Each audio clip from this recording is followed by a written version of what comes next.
Le constat, il est que la situation est difficile sur un certain nombre d'aspects. Il y a de fortes attaques sur les questions d'emploi, évidemment aussi les questions de rémunération avec le gel du point d'indice, l'individualisation croissante des rémunérations.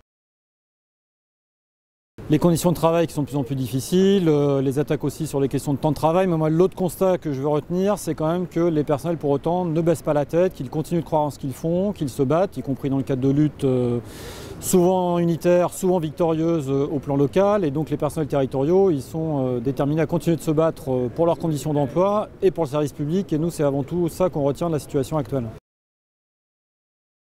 La CGT, elle revendique avant tout les moyens nécessaires pour rendre le service public territorial pour les citoyens, parce que c'est d'abord pour ça qu'on est là, et c'est avant tout en ça que croient les personnels. Après, évidemment, les personnels, ils ont aussi besoin d'avoir de bonnes conditions de travail, d'avoir de bons salaires, d'avoir des perspectives, d'avoir un temps de travail adéquat.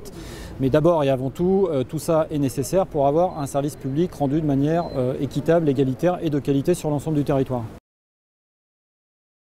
Le 6 décembre, ce que nous disons au personnel, c'est qu'il est extrêmement important d'abord qu'ils aillent voter, parce qu'il y a vraiment besoin d'une participation forte aux élections dans la fonction publique, dans un contexte où le gouvernement veut nous priver de nos moyens d'expression. Donc il faut que les personnels démontrent qu'ils ont besoin de moyens d'expression démocratiques dans la fonction publique.